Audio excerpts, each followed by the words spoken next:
आप सभी को जय मसीह की।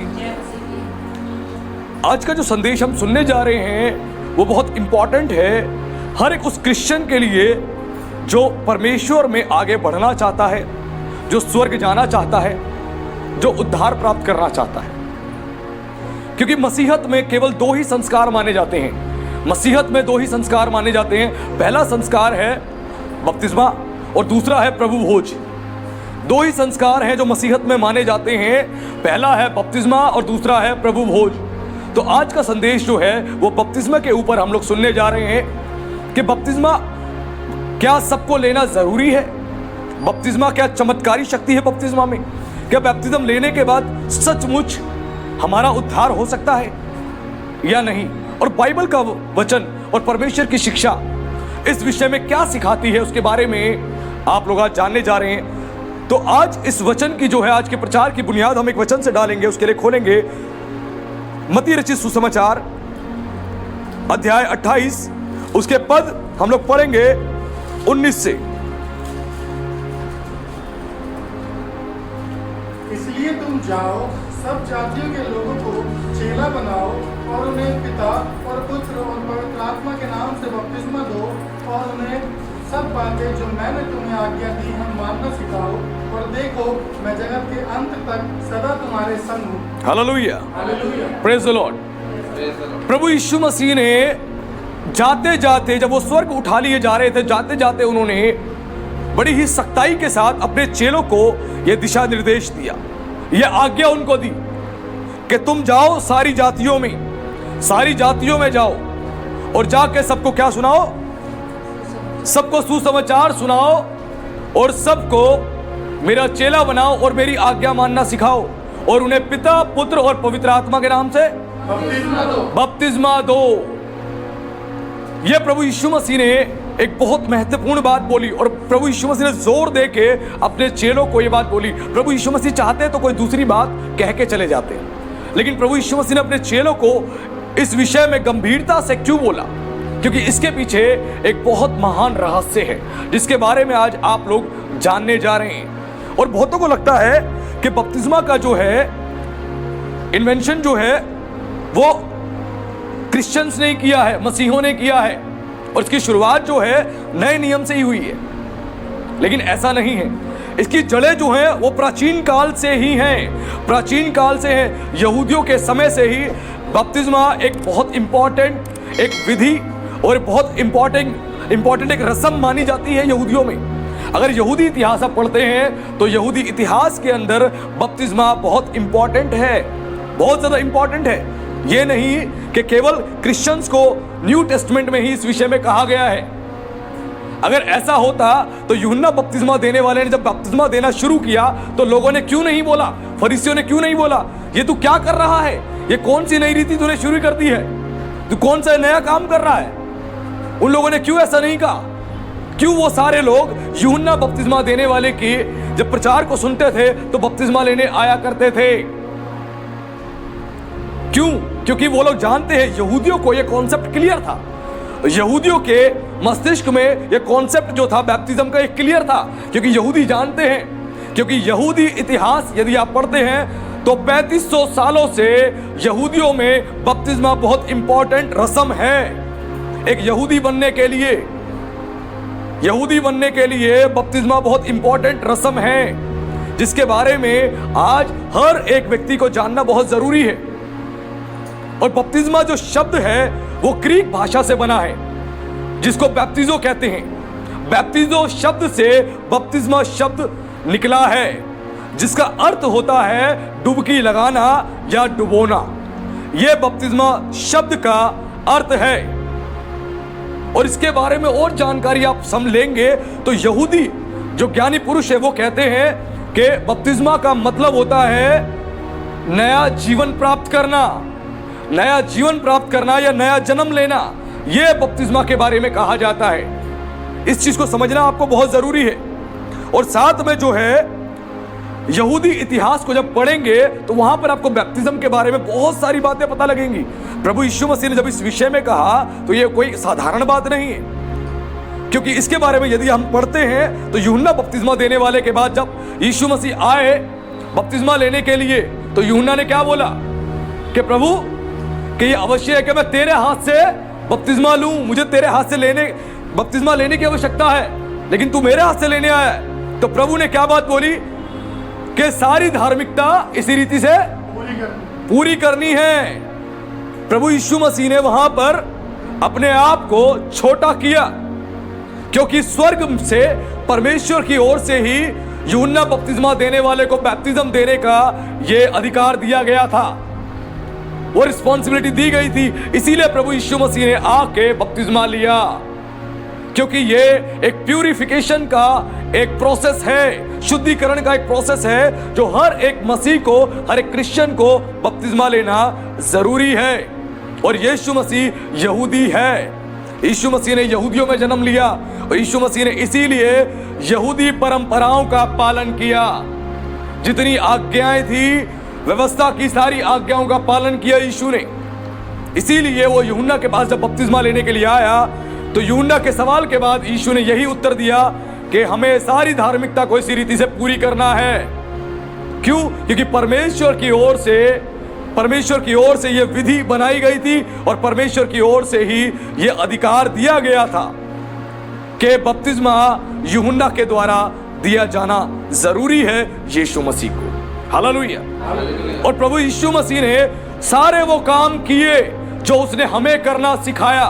यीशु मसीह ने सारे काम किए, वही काम उसने करना हमें सिखाया। लेकिन आज क्रिश्चियंस बपतिस्मा को स्किप कर देते हैं। जो मसीह लोग हैं बैप्टिज्म को स्किप कर देते हैं। 10 साल से चर्च आ रहे हैं, 5 साल से चर्च आ रहे हैं, लेकिन बपतिस्मा जब लेने का समय आता है, एक डुबकी लगाने का जब समय आता है, तो उनके विचार बदल जाते हैं। अन्य जातियों को देखो, वो सुबह 4-4 बजे जाके नदियों में ठंड के समय भी डुबकी लगा लेते हैं। लेकिन हमारे मसीह लोग एक बार जिंदगी में एक बार डुबकी लगानी है, उसके लिए भी इतना विचार करते हैं कि हम डुबकी लगाएं या ना लगाएं। मैं अभी छोटा हूं, मेरी उम्र कम है, मेरी उम्र ज्यादा है, मेरे को मसीह में कम समय हुआ है, मेरे को ज्यादा समय हो गया है, अभी मैं तैयार नहीं हूं, तो इसीलिए मैं अभी बपतिस्मा नहीं लूंगा। ये उनके थॉट प्रोसेस में बातें हैं, उनके कॉन्शियस माइंड के अंदर ये बातें चलती हैं और उनको ऐसा ही लगता है, उनके विचार ही ऐसे हैं। लेकिन बैप्टिज्म बहुत जरूरी प्रोसेस है, आपके स्वर्ग जाने के लिए, आपके उद्धार के लिए बहुत इंपॉर्टेंट प्रोसेस है। क्यों प्रभु ने यहां पर बोला कि इसलिए तुम जाओ, सब जातियों के लोगों को चेला बनाओ, उन्हें पिता पुत्र पवित्र आत्मा के नाम से बपतिस्मा दो। पिता पुत्र और पवित्र आत्मा के नाम से बपतिस्मा दो, क्योंकि बपतिस्मा बहुत जरूरी है हर एक क्रिश्चियन के लिए, उद्धार पाने के लिए। अब यूहन्ना बपतिस्मा देने वाले ने किसके नाम से बपतिस्मा दिया? यहां तो प्रभु ने बताया कि बपतिस्मा जो है पिता पुत्र और पवित्र आत्मा के नाम से दो। लेकिन यूहन्ना बपतिस्मा देने वाला जो बपतिस्मा दे रहा था, क्या कह के दे रहा था कि मेरा बपतिस्मा लो या यीशु का बपतिस्मा दो? नहीं, वो परमेश्वर के नाम से ही दे रहा था। वो बोल रहा था लेशेम शमाइन के नाम से बपतिस्मा तुम्हें मैं देता हूं। लेशेम शमाइन का अर्थ होता है परमेश्वर के नाम से, त्रिएक परमेश्वर जो है उसके नाम से। यूहन्ना बपतिस्मा देने वाला इसी नाम से बपतिस्म दे रहा था, क्योंकि परमेश्वर का नाम जो है हिब्रू भाषा में लेशेम शमाइन है, उसी नाम से वो बपतिस्मा दे रहा था। ये नहीं कि मेरा बपतिस्मा तुम ले लो, यीशु का बपतिस्मा मैं तुम्हें देता हूं, नहीं। और यीशु ने यही आज्ञा यहां पर दी, पिता पुत्र और पवित्र आत्मा। यहां पर यीशु ने इसीलिए बोला क्योंकि पिता पुत्र और पवित्र आत्मा के विषय में जब यीशु ने अपने चेलों को बोला तो उसके चेले कंफ्यूज नहीं हुए कि प्रभु ये नई बात क्या कह के जा रहे हो, पिता के नाम से, पुत्र के नाम से और पवित्र आत्मा के नाम से। यहूदियों के मानसिकता में और यहूदियों को यह चीज क्लियर थी उनके कॉन्सेप्ट में कि हमारा परमेश्वर त्रिएक परमेश्वर है। Hallelujah, hallelujah. हमारा परमेश्वर त्रिएक परमेश्वर है, यह कॉन्सेप्ट उनका क्लियर था, इसमें कोई उनको कंफ्यूजन नहीं थी। इसीलिए उन्होंने नहीं पूछा कि प्रभु पिता कौन है और पुत्र कौन है और पवित्र आत्मा कौन है। आज जो अर्ली क्रिश्चियंस हैं, नए नए क्रिश्चियंस जो मसीह में आते हैं, वो बड़े कंफ्यूज रहते हैं, पिता कौन है, पुत्र कौन है और पवित्र आत्मा कौन है, और बड़ी कंफ्यूजन उनको रहती है। और कई लोग ये कहते हैं कि ये वचन गलत है, ये वचन गलत है, पिता पुत्र और पवित्र आत्मा के नाम से बपतिस्मा देने के लिए यहाँ पे कहा गया, ये गलत है। क्योंकि प्रेरितों में वो पढ़ते हैं अध्याय 2 में, तो वहां लिखा है यीशु के नाम से बपतिस्मा दो, वो सही है। वो इसीलिए चेलों ने कहा कि यीशु के नाम से बपतिस्मा देना है, क्योंकि उस समय पर बड़ी कंफ्यूजन थी। क्योंकि लोग कह रहे थे हमने यूहन्ना का बपतिस्मा लिया है, हमने पौलुस का बपतिस्मा लिया है, हमने यीशु का बपतिस्मा लिया है। तो इसीलिए वहां पे प्रेरितों ने इस चीज को क्लियर किया, क्योंकि परमेश्वर का ही नाम यीशु है, जिसका अर्थ है, यीशु नाम का अर्थ है अर्थात परमेश्वर उसके साथ। और यह नाम स्वर्ग से दिया गया है, और वचन में लिखा है प्रेरितों का काम उसके 4 के 12 में, no other name salvation under the earth और हेवन में, स्वर्ग में कोई दूसरा नाम नहीं है जिसके द्वारा मनुष्य उद्धार पा सके। मनुष्य में कोई दूसरा नाम नहीं दिया गया है जिसके द्वारा उद्धार पा सके। एक ही नाम है, वो है यीशु मसीह का नाम।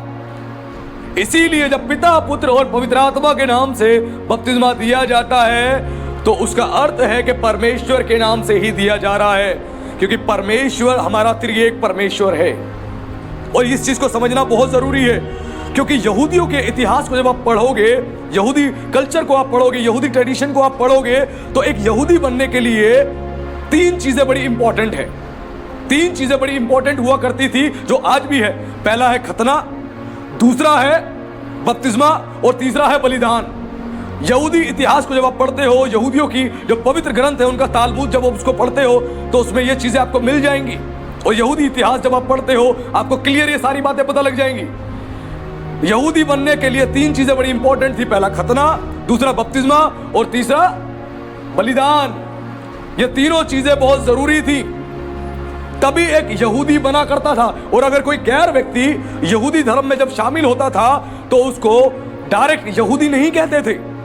उसने जब खतना करवा लिया, अपना बपतिस्मा ले लिया और उसके बाद उसने बलिदान चढ़ा दिया वेदी पर, तो उसके बाद उसको डायरेक्ट यहूदी नहीं, उसको भक्त यहूदी कहा जाता है, भक्त यहूदी कहा जाता है। और जो रूढ़िवादी यहूदी है, जिसको अल्ट्रा ऑर्थोडॉक्स कहा जाता है, वो लोग आज भी प्रायश्चित वाले दिन, जब प्रायश्चित का दिन मनाया जाता है, जो मूसा के समय में यह आज्ञा दी गई थी, आज भी जब प्रतिवर्ष प्रायश्चित का दिन जब मनाया जाता है, वो जाके उस दिन भी फिर जाके वो डुबकी लगाते हैं। किस लिए? कि हमारे सारे पापों से हमारा परमेश्वर हमें शुद्ध करे। वो शुद्ध होने के लिए उस प्रोसेस से गुजरते हैं। अब यहूदियों के बारे में जो चीज मैं आपको बता रहा हूं, यहूदी ट्रेडिशन, यहूदी कल्चर के विषय में, इसके विषय में अगर आप जानेंगे तो यहूदियों के जो घर होते थे, उस घर में एक टैंक बना होता था। उन घरों में आज भी आप इजराइल जाएंगे, यरूशलेम जाएंगे, आपको आज भी वो टैंक दिखाई दे जाएंगे। उनके घरों में आज भी दिख जाएंगे वो घर। उनके घरों में आज भी एक टैंक होता था, लंबा सा टैंक बना होता था, लंबा सा टैंक बना होता था, और उसकी 5 सीढ़ियां बनाई गई थी। 5 सीढ़ियां आज भी यहूदियों के, आप पुराने घरों को देखोगे, जब इजराइल जाओगे, यरूशलेम जाओगे, तो वहां पर एक टैंक बना होता था जिसका कहा जाता था नाम मिकवे। मिकवे उस टैंक का नाम होता था, और उसमें वो लोग उतरते थे। 5 सीढ़ियां होती थी जिसमें उतर के वो लोग जाके वो प्रायश्चित वाले दिन इस काम को करते थे, और आज भी करते हैं। और सारे यहूदी जाके डुबकी लगाया करते थे लेशेम शमाइन के नाम से, आज भी। और वो 5 सीढ़ियां ही क्यों होती थी? क्योंकि 5 अंक जो है वो नए नियम में अनुग्रह को दर्शाता है। क्योंकि यीशु मसीह ने अपनी देह पर कितने घाव लिए? 5 घाव लिए। वो 5 अंक जो है वो अनुग्रह को दर्शाता है। इसीलिए उस मिकवे की जो सीढ़ियां होती थी वो 5 सीढ़ियां ही बनाई गई हैं। आज भी यदि आप यरूशलेम और इजराइल जाएंगे तो आपको ये मिकवे आज भी वहां पे दिखाई दे जाएंगे। लेकिन आज भी क्रिश्चियंस इस चीज को बड़ी गहराई से नहीं समझते। कुछ क्रिश्चियंस कहते हैं यरूशलेम या इजराइल जाने की हमें क्या आवश्यकता है, क्या यीशु मसीह यहां पर नहीं है? यहां पर नहीं है। धन्य हो आप यदि आप इजराइल जाने का आपको अवसर मिले, यरूशलेम जाने का अवसर मिले, क्योंकि जो बाइबल की बातें आप पढ़ते हो आपको लाइव वहां पे वो चीजें दिखाई देंगी। लाइव लोकेशन, वो चीजें आप देखोगे अपनी आंखों से, अपनी आंखों से देखोगे। ये बहुत जरूरी चीजें हैं। जैसे मैंने बताया, एक यहूदी बनने के लिए 3 चीजें इंपॉर्टेंट थी, पहला खतना, दूसरा उसके बाद बपतिस्मा और तीसरा बलिदान। ये 3 चीजें बहुत इंपॉर्टेंट है एक यहूदी बनने के लिए। वैसे ही आप जब नए नियम को पढ़ते हो, नए नियम में भी ये 3 चीजें बहुत इंपॉर्टेंट है। तीनों यही चीज सेम ओल्ड टेस्टमेंट से न्यू टेस्टमेंट में आती हैं। 3 चीजें बहुत जरूरी हैं एक मसीह बनने के लिए, पहला खतना, दूसरा बपतिस्मा और तीसरा बलिदान। ये सेम प्रोसेस है, अलग नहीं है। और यहूदियों में जो खतना होता था वो खलड़ी का खतना होता था, लेकिन न्यू टेस्टमेंट में खतने को अलग तरीके से दर्शाया गया है। उसके बारे में हम लोग खोलेंगे परमेश्वर का वचन। रोमियो की पुस्तक अध्याय 12 अध्याय 2 उसके पद 29 को पढ़ेंगे। रोमियो की पुस्तक अध्याय 2 उसके पद 29 को पढ़े, क्या लिखा है? पर यहूदी वही है जो मन में है, और खतना वही है जो हृदय का और आत्मा में है, ना कि लेख का। ऐसे की प्रशंसा मनुष्य की ओर से नहीं, परंतु परमेश्वर की ओर से होती है। हालेलुया। अब यहां पर जो है प्रेरित पौलुस ने जिस खतने के विषय में कहा, वो खतना यहां पर वो क्लियर कर रहा है। वो खतने के विषय में लिखा, पर यहूदी वही है जो मन में है, और खतना वही है जो हृदय का और आत्मा में है।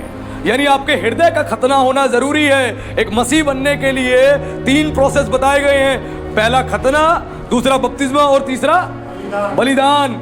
अब यहां पर जो है खतना करवाया गया है, वो किसका? मन का खतना। जब अपने मन का आप खतना करते हो, परमेश्वर के वचन को जब आप सुनते हो तो आपके मन का खतना होता है।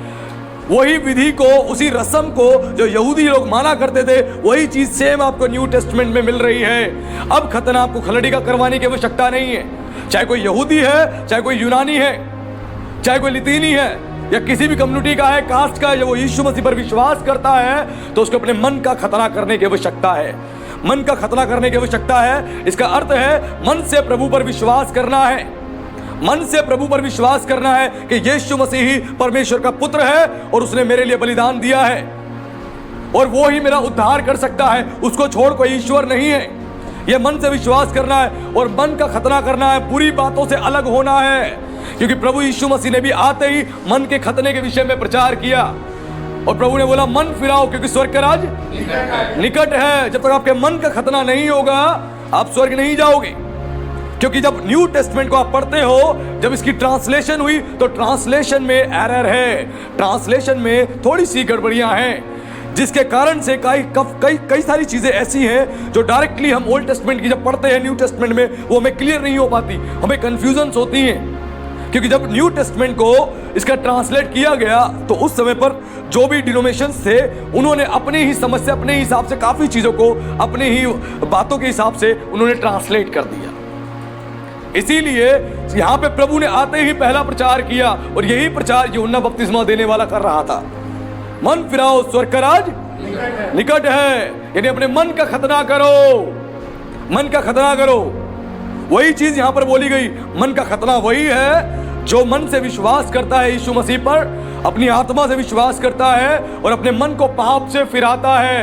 ये खतना उसका इस बात को दर्शाता है कि उसने अपने मन से परमेश्वर को अंगीकार कर लिया है, अपनी जुबान से अंगीकार कर लिया है और अपने मन को परमेश्वर की ओर फेर दिया है। यह उस खतने को दर्शाता है। उसके बाद दूसरी चीज बपतिस्मा के लिए बोला गया। एक वचन और खोले मेरे लिए, मरकुस की पुस्तक अध्याय 16 उसके पद 16 को पढ़े, क्या लिखा है?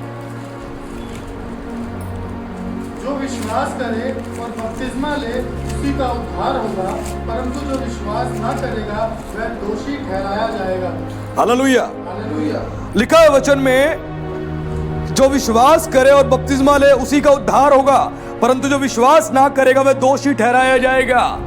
यानी जो विश्वास करेगा और बपतिस्मा लेगा उसी का उद्धार होगा। यह आपके उद्धार का प्रोसेस है, आपके प्यूरिफिकेशन का प्रोसेस है।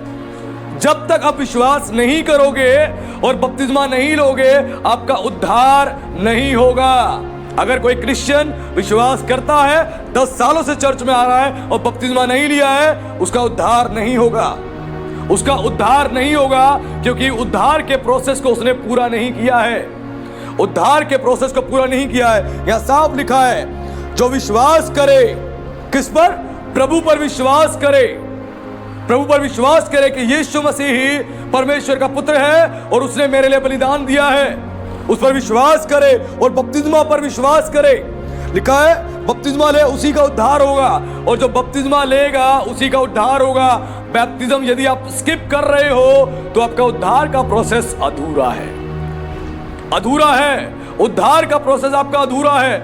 बपतिस्मा लेना जरूरी है। एक मसीह बनने के लिए भी, मसीह बनने के लिए भी बपतिस्मा लेना बहुत जरूरी है, क्योंकि बैप्टिज्म जो है आपका रजिस्ट्रेशन प्रोसेस है। कहां का रजिस्ट्रेशन प्रोसेस है? स्वर्ग का रजिस्ट्रेशन प्रोसेस है। एक आपका पंजीकरण होता है, यह पंजीकरण है स्वर्ग जाने के लिए। जब तक आप बपतिस्मा नहीं लोगे, आपका उद्धार नहीं होगा।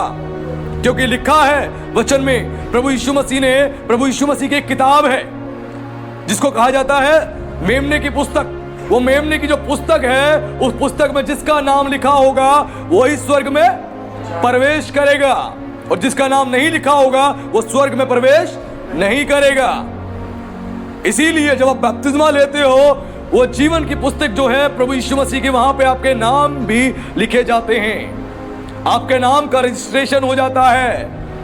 और जो बपतिस्मा लेने के बावजूद भी पाप भरा जीवन जीता है और इस पृथ्वी से कूच करता है, उसका नाम वहां से काट दिया जाता है, वो स्वर्ग नहीं जाता है। आपका बपतिस्मा लेना रजिस्ट्रेशन प्रोसेस है, स्वर्ग जाने के लिए आपके पंजीकरण का प्रोसेस है। ध्यान रखना, आपको कहीं जाना होता है, कोई काम करना होता है, फॉर एग्जाम्पल आपको किसी देश में जाना है, फॉरेन कंट्री में जाना है, तो उसके लिए आपको क्या करना होता है? आपको वीजा के लिए अप्लाई करना होता है। वीजा इतनी आसानी से नहीं मिलता है, क्योंकि वहां की गवर्नमेंट आपको वीजा देने से पहले क्रॉस चेक करती है, आपका पूरा बायोडेटा पूरा क्रॉस चेक करती है। ये इंसान क्रिमिनल तो नहीं है, ये गलत तो नहीं है, ये किस प्रकार का है, किस उद्देश्य से आ रहा है, वहां की गवर्नमेंट पूरा क्रॉस चेक करके तब आपको वीजा अप्रूव करती है, तब आप एंटर होते हो किसी कंट्री में। तो स्वर्ग क्या ऐसे ही चली जाओगे? स्वर्ग तो हम तो चर्च में आ रहे हैं जी, हमने विश्वास कर लिया जी, बपतिस्मा नहीं लेंगे जी, नहीं लेंगे, डर लगता है जी, डर लगता है, नहीं लेंगे, हम स्वर्ग चले जाएंगे। नहीं जाओगे। जब एक देश में जाने के लिए इतनी सारी फॉर्मेलिटीज को वो वहां की गवर्नमेंट देखती है, सोचो जिसने दुनिया बनाई है, जो दुनिया को बनाने वाला है, उसका डिवाइन काउंसिल है, उसने जो लोग अपॉइंट करे हैं, वो स्वयं परमेश्वर जो है, वो कैसे किसी को भी इतनी आसानी से प्रवेश करने देगा? बड़ा मुश्किल है। प्रभु यीशु मसीह ने बोला कि पहले के समय भविष्यवक्ताओं ने, लोगों ने बलपूर्वक स्वर्ग में प्रवेश किया। कैसे किया? बलपूर्वक किया, लेकिन अब नहीं कर पाएंगे, क्योंकि रास्ता सकरा है, सकरा मार्ग है, चौड़ा नहीं है। पहले चौड़ा था, बलपूर्वक सारे स्वर्ग में प्रवेश कर गए भविष्यवक्ता भी, लेकिन प्रभु के आने के बाद अब रास्ता और ज्यादा छोटा कर दिया गया है, कम चौड़ाई उसकी घटा दी गई है, कोई भी इतनी आसानी से प्रवेश नहीं कर सकता है। तो बपतिस्मा आपके उद्धार का प्रोसेस है, यह ध्यान रखना। यदि आप बैप्तिज्म नहीं लोगे तो स्वर्ग नहीं जाओगे। बहुत सारे क्रिश्चियंस ऐसे हैं, बिना बैप्तिज्म लिए सेवकाई कर रहे हैं, बिना बैप्तिज्म लिए मिनिस्ट्री कर रहे हैं, बिना बैप्तिज्म लिए चर्च जा रहे हैं, और वो कह रहे हैं बैप्तिज्म नहीं लेंगे, बाकी सब ठीक है, बाकी सब ठीक है, लेकिन नहीं लेंगे। और लिखा है पापों की क्षमा का बपतिस्मा है। यदि आप बपतिस्म नहीं लोगे, आपके पापों की क्षमा नहीं होगी। उसके लिए वचन खोले, प्रेरितों तो काम अध्याय 2 उसके पद 38 में क्या लिखा है? पतरस ने क्या कहा यहां पे?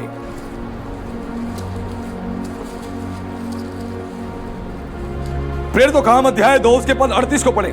पतरस ने उनसे कहा, मन फिराओ और तुम में से हर एक अपने अपने मन पापों की क्षमा के लिए प्रभु यीशु मसीह के नाम से बपतिस्मा ले, तो तुम पवित्र आत्मा का दान पाओगे। हालेलुया। यहाँ पे पतरस ने बोला क्लियर कि मन फिराओ, यानी पहले अपने मन का खतना करो। सेम प्रोसेस फॉलो हो रहा है, अपने मन का खतना करो, मन फिराओ। उसके बाद लिखा तुम में से हर एक अपने अपने पापों की क्षमा के लिए, तुम में से हर एक अपने पापों की क्षमा के लिए यीशु मसीह के नाम से बपतिस्मा लें। जब यीशु मसीह के नाम से बपतिस्मा लेंगे तभी जाके आपके पापों की क्षमा होगी, वरना नहीं होने वाली। आप सबको जिन्होंने विश्वास किया है, हर एक मसीह को बपतिस्मा बहुत जरूरी है। यह परमेश्वर की ओर से आज्ञा है, यह परमेश्वर की ओर से यह ठहराया गया वो नियम है, वो कानून है, वो मर्जी है। जब परमेश्वर की ओर से ठहराया गया है, जब परमेश्वर की दृष्टि में बपतिस्मा इतना इंपॉर्टेंट रोल प्ले करता है, तो हमारे लिए तो ऑलरेडी करता है। फिर जब परमेश्वर की दृष्टि में बैप्तिज्म की एक इंपॉर्टेंस है, तो हमारी दृष्टि में ऑटोमेटिकली उसकी इंपॉर्टेंस होनी चाहिए। लेकिन आज बहुत सारे क्रिश्चियंस इसको बड़ा लाइटली लेते हैं। चर्च आ रहे 10 साल से, उनको लग रहा है हमारे पापों की तो क्षमा हो चुकी है, बैप्तिज्म नहीं लेंगे चलेगा। फिर वो उदाहरण देते हैं, क्रूस पे जो डाकू था यीशु मसीह के साथ, उसने तो बपतिस्मा नहीं लिया, उसको प्रभु स्वर्ग कैसे ले गए?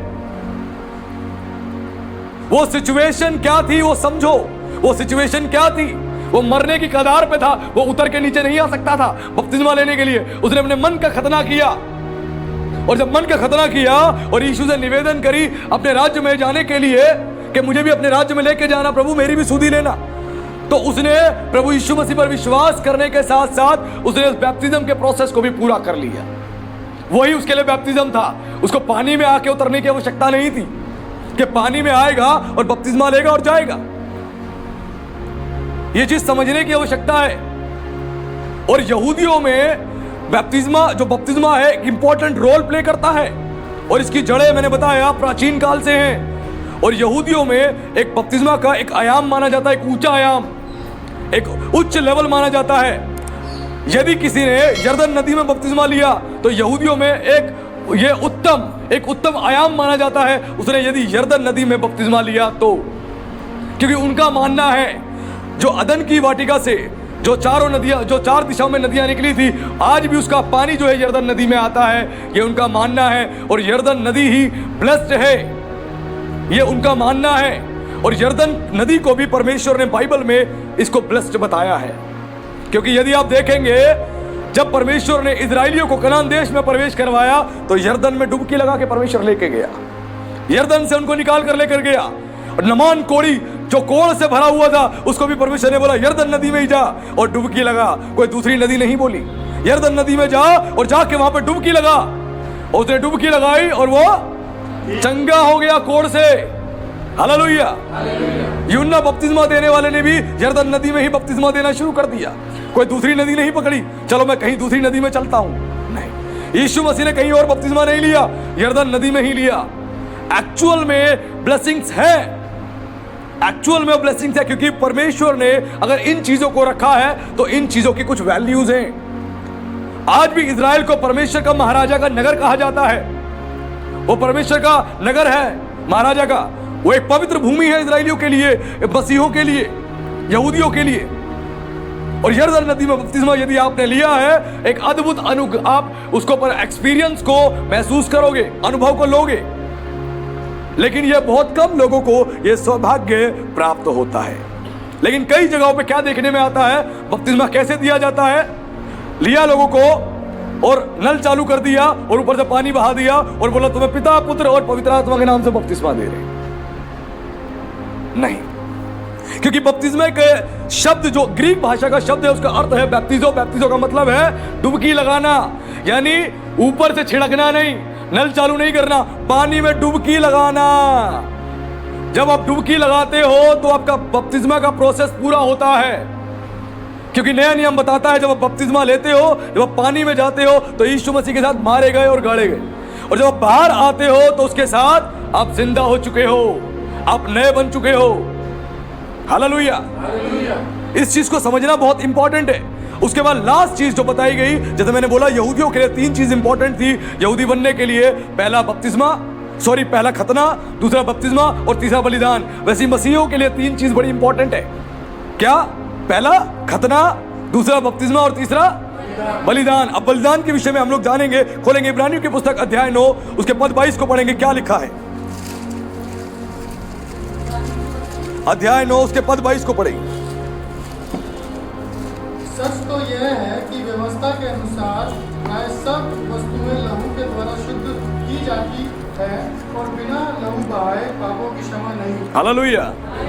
यहाँ पर जो बलिदान के विषय में बात हो रही है कि मसीहों को ये तीसरी चीज भी बड़ी जरूरी है। लिखा है सच तो यह है कि व्यवस्था के अनुसार प्राय सब वस्तुएं लहू के द्वारा शुद्ध की जाती हैं, बिना लहू बहाए पापों की क्षमा नहीं। यानी यीशु मसीह ने आपके लिए बलिदान दे दिया है, वो बलिदान चढ़ा दिया है। जिस लहू को उसने अपने लहू को एक महायाजक के रूप में कटोरे में लेकर परमेश्वर के आगे चढ़ा दिया, ताकि उस लहू पर जो विश्वास करे और वो लहू जिस पर छिड़का जाए वो शुद्ध हो जाए, वो पवित्र हो जाए। और लिखा है प्रकाशित वाक्य 7:14 में कि जिन्होंने मेमने पर विश्वास किया उसने मेमने के लहू से अपने वस्त्र धो लिए हैं। जब मेमने पर विश्वास यानी यीशु पर विश्वास करके आप उसके लहू में शामिल होते हो, उसके लहू से अपने आप को धोते हो, तो यानी आपने उस शुद्धिकरण के प्रोसेस को पूरा कर लिया है। यह चीज बताई गई है क्योंकि महायाजक भी जब पहले के समय में वो जाते थे मंदिर में, जो महायाजक को जाना अलाउ होता था। महायाजक साल में एक ही बार भीतरी कक्ष में जाता था, बाकी याजक को सिर्फ एक लिमिटेशन तक जाने की आज्ञा थी।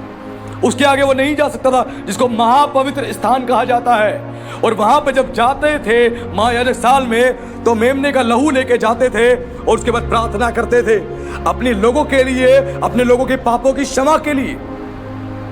बार बार वो प्रार्थना करते थे और बार बार मेमनों का लहू बहाया जाता था, बकरों का लहू बहाया जाता था और लेके जाते थे। उसके बाद वो वाचा के संदूक पे, वहां पर जो मर्सी सीट हुआ करती थी, उस पर छिड़का करते थे, उस पर छिड़का करते थे।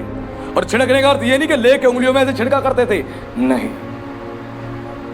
अगर वैसे छिड़केंगे तो वो लहू फर्श पे भी गिरेगा, नहीं। जो करूब बनाए गए थे, जो मर्सी सीट जिसको कहा जाता है बीच में, उस पर वो क्या करते थे, वहां पर वो लहू को लगा के एक साइन बनाते थे, एक साइन बनाते थे जिसको लहू छिड़कना कहा जाता है। अगर आप पढ़ते हो, जब केन ने अपने भाई को घात किया तो लिखा है परमेश्वर ने उस पर एक चिन्ह दे दिया कि कोई उसको पाकर घात ना करे।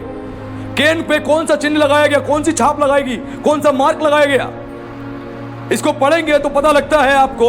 इब्रानी भाषा का एक आखिरी शब्द है अल्फाबेट, 22 अल्फाबेट जो आखिरी शब्द है। जैसे इंग्लिश का आखिरी अल्फाबेट है 26, वो क्या है, Z। वैसे ही जो यहूदियों का इब्रानी भाषा में पुराने समय में जो अल्फाबेट हुआ करता था आखिरी 22वां अंक, उसका अर्थ होता था ताओ। उसका कोई मीनिंग नहीं है, उसका अर्थ ताओ होता था। और ताओ का जो साइन होता था बनाने का, वो होता था क्रॉस। क्रॉस, यही साइन परमेश्वर ने केन के माथे पर लगाया, क्रॉस का, और यही साइन उसको दिया गया ताकि कोई इसको पाकर घात ना करे। और जब प्रकाशित वाक्य पढ़ोगे तो वहां लिखा है, परमेश्वर ने स्वर्गदूतों को बोला कि अभी नाश ना करना, क्योंकि जाओ परमेश्वर के लोगों पे, उसके दासों पे मुहर लगाओ। वो कौन सी मुहर है, क्रॉस। ये ताव का चिन्ह, ये जब से लगता आ रहा है और बाइबल में कई जगहों पे ये चिन्ह बताया गया है, क्योंकि कई यहूदी ज्ञानी पुरुष हैं, वो नंबर्स के बारे में उन्होंने बहुत कुछ इसके बारे में डिफाइन किया है, बताया है। उसकी बहुत सारी बुक्स हैं जिसको आप पढ़ के नंबर्स के बारे में बाइबल क्या बताती है आप जान सकते हो। और यही साइन लगाया गया, और वही चिन्ह जब आप बपतिस्मा लेते हो, आपके माथे पे क्रॉस का साइन लग जाता है, वो चिन्ह लग जाता है आपके माथे पर, जो उद्धार के प्रोसेस को पूरा करने के लिए जरूरी है। हमने जाना मसीहों के लिए कितना जरूरी है। पहली चीज खतना, दूसरा बपतिस्मा और तीसरा बलिदान। एक मसीह को इस दौर से निकलना जरूरी है, तभी वो परमेश्वर के राज्य में प्रवेश करेगा। क्योंकि प्रभु यीशु मसीह के समय पे एक बहुत अच्छा, एक इंटेलिजेंट व्यक्ति प्रभु यीशु मसीह के पास रात में मिलने के लिए आया। वो यहूदियों का गुरु था, इजराइलियों का गुरु था, एक रिलीजियस लीडर था जिसको शास्त्र का बड़ा ज्ञान था। वो रात में मिलने के लिए आया यीशु मसीह के पास और आके बोल रहा, प्रभु ये मैं जानता हूं जो चिन्ह चमत्कार तू दिखाता है, यदि परमेश्वर उसके साथ ना हो तो ये ऐसे काम नहीं कर सकता। तो प्रभु ने कहा, जब तक मनुष्य नए सिरे से ना जन्म ले, परमेश्वर के राज्य में प्रवेश नहीं कर सकता। तो उसने क्या बोला, उसने बोला, प्रभु क्या मैं माता के घर में फिर से जाऊं और जाकर दोबारा जन्म लूं? ऐसे कैसे पॉसिबल है? तो प्रभु को गुस्सा आया। प्रभु ने कहा, तू यहूदियों का गुरु होके, तू इजराइलियों का गुरु होके, तू इस बात को भी नहीं जानता? क्या है वो? प्रभु यीशु मसीह ने इनडायरेक्टली ये मिकवे के विषय में कहा था, जो यहूदियों में पहले से प्रचलित था, जिसको वूम ऑफ द वर्ल्ड कहा जाता है, यानी गर्भ, संसार की गर्भ। मिकवे को संसार की गर्भ कहा जाता है, जिसमें जाके वो डुबकी लगाया करते थे अपने शुद्धिकरण के प्रोसेस के लिए। प्रभु ने डांटा उसको, तू यहूदी होके नहीं जानता कि मैं किस विषय में कह रहा हूं? डुबकी लगाने के विषय में कह रहा हूं। जल और आत्मा से ना जन्मे, जल से भी जन्मना जरूरी है और आत्मा से भी जन्मना जरूरी है। एक जल का बपतिस्मा है और एक आत्मा का, पवित्र आत्मा का बपतिस्मा है। जब आपका, कई लोगों को पहले से ही पवित्र आत्मा मिल जाता है बपतिस्मा लिए बिना, क्योंकि बाइबल में भी आप पढ़ोगे और एक्चुअल में आज चर्चेस में भी आप देखोगे, कई क्रिश्चियंस ने जिन्होंने बपतिस्मा नहीं लिया, उनको पवित्र आत्मा मिल चुका है, पवित्र आत्मा के वरदान मिल चुके हैं, पवित्र आत्मा के वरदान मिल चुके हैं। पवित्र आत्मा का आग का बपतिस्मा तक मिल चुका है बहुतों को। लेकिन यह बैप्टिज्म जो है आपके रजिस्ट्रेशन प्रोसेस को पूरा करने के लिए है। यह कोई साधारण चीज नहीं है, यह जरूरी है। जब तक आप जल और आत्मा से नहीं जन्मोगे, आप परमेश्वर के राज्य में प्रवेश नहीं कर सकते। वो एक रिलीजियस लीडर होके, यहूदियों का गुरु होके, उसको इस विषय में ज्ञान नहीं, जो सबको ज्ञान बांट रहा है, उसको खुद नहीं पता। और प्रभु ने उसको फटकार लगाई तू नहीं जानता? तू यहूदियों का गुरु, इजरायलियों का गुरु होकर भी इस बात को नहीं जानता? उसका नाम था निकोदेमुस, उसको पता ही नहीं था। वैसे ही आज बहुत सारे क्रिश्चियंस बैप्टिज्म की इंपॉर्टेंस को नहीं जानते, क्योंकि यहूदी ज्ञानी पुरुष बताते हैं जब कोई बैप्टिज्मा लेता है वो एक नया जन्म प्राप्त करता है, एक नया जन्म प्राप्त करता है। और लिखा है वचन में, तीतुस की पत्री खोले अध्याय 3 उसके पद 4 और 5 को पढ़े, क्या लिखा है? पर जब हमारे उद्धारकर्ता परमेश्वर की कृपा और मनुष्यों का उसका प्रेम प्रकट हुआ, तो उसने हमारा उद्धार किया, और यह धर्म के कामों के कारण नहीं जो हमने आप किए, पर दया के अनुसार नए जन्म के स्नान और पवित्र आत्मा के हमें नया बनाने के द्वारा हुआ। हालेलुया। यहाँ पर वचन में क्लियर मेंशन है, जब आप बपतिस्मा लेते हो, प्रभु पर विश्वास करते हो, तो आप नए जन्माए हुए शिशु के समान हो। आप बपतिस्मा लेते ही आपका क्या होता है? नया जन्म होता है, एक नई जिंदगी आपको मिलती है। और एक बपतिस्मा बहुत जरूरी है हर एक मसीह के लिए। यह क्लियर लिखा है वचन में कि नए जन्म के स्नान और पवित्र आत्मा के हमें नया बनाने के द्वारा हुआ है। यानी जब आप उद्धार के प्रोसेस को फॉलो करते हो, उसको पूरा करने के लिए बपतिस्मा लेते हो, आपका नया जन्म होता है, जिसको कहा जाता है बॉर्न अगेन, एक नया जन्म प्राप्त करना।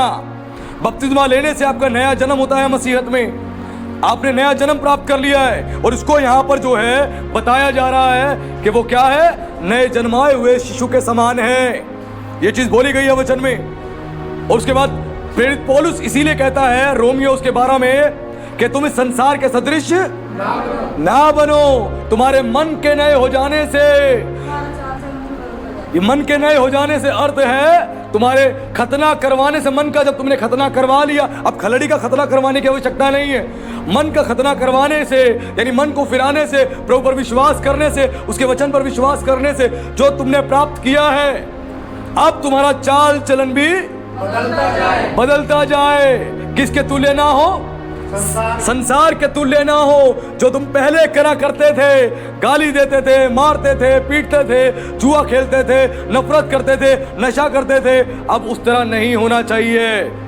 क्योंकि बहुत सारे मसीह बपतिस्मा लेने के बाद भी इस काम को करते हैं। यदि बपतिस्मा की इंपॉर्टेंस वो जानते तो शायद ऐसा ना करते। बहुत सारे लोग नहीं जानते हैं, इसी कारण से बपतिस्मा को वो लाइटली लेते हैं और इसको हल्के में लेके आगे स्किप करके निकल जाते हैं। नहीं, ऐसा नहीं होना चाहिए। यह चीज आपको समझने की आवश्यकता है। जब तक आप इस बात को नहीं समझोगे, आप आशीषित नहीं हो सकते हो। क्योंकि यहूदी ज्ञानी पुरुष बताते हैं अपनी कमेंट्रीज में, अपने लेखों में, जो बपतिस्मा ले लेता है उसका संपर्क संसार से टूट जाता है। उसका संपर्क जो है संसार से टूट जाता है।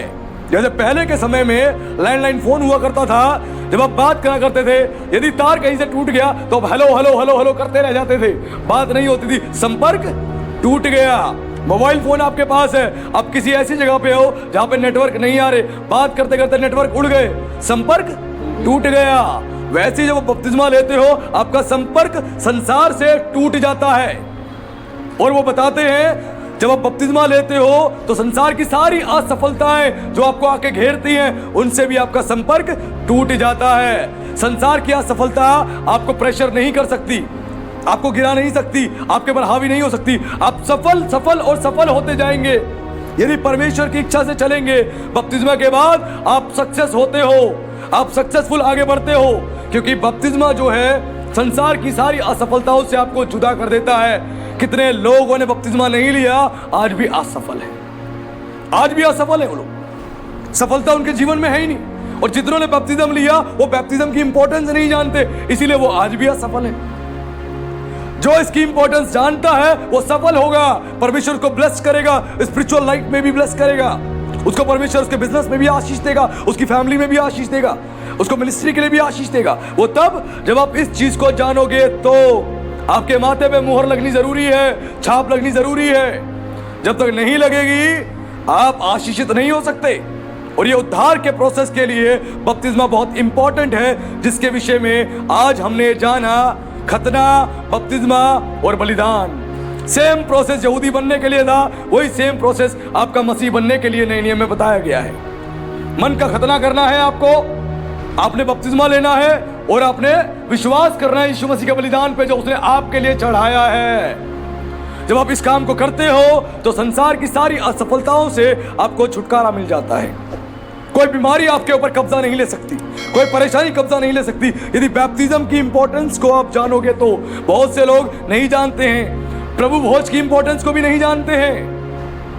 क्योंकि मैंने बताया मसीहत में दो ही संस्कार माने जाते हैं, पहला है बपतिस्मा, दूसरा है प्रभु भोज। यदि इस चीज को आपने जान लिया और समझ लिया, विश्वास मानिए, आप परमेश्वर में बड़ी मजबूती से आगे बढ़ोगे। क्योंकि हर चीज परमेश्वर की ओर से है। बाइबल में क्यों बैप्टिज्म के बारे में बोला गया, क्यों जगह को वेस्ट किया गया? परमेश्वर चाहता तो बपतिस्मा की जगह दूसरी बात लिख सकता था, लेकिन इसकी कुछ वैल्यू है, इसकी कोई इंपॉर्टेंस है, तभी बपतिस्मा के बारे में बार बार जिक्र है।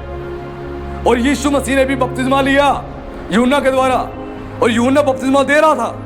और सेम चीज हमें सीखने को मिलती है यहूदी कल्चर को, यहूदी ट्रेडिशन को जब हम समझते हैं और पढ़ते हैं, तो आज हम सबको बपतिस्मा की आवश्यकता है। वो प्रभु पर विश्वास करके बपतिस्मा लेना जरूरी है। बपतिस्मा आपके नए जन्म को दर्शाता है, संसार के संबंध से आपको अलग करता है, और आपके जीवन में जितनी निराशा है, उदासी है, उनसे आपको छुटकारा देने की सामर्थ्य रखता है यदि आप विश्वास करते हैं तो। Hallelujah, hallelujah. तो आज के वचन से परमेश्वर ने बैप्टिज्म के बारे में बहुत कुछ बताया आप सभी को। मैं विश्वास करता हूं कि आप सब ने इस चीज की इंपॉर्टेंस को जाना, और परमेश्वर आप सभी के जीवन में भरपूरी से काम करे। आप सभी को जय मसीह की। आइए हम लोग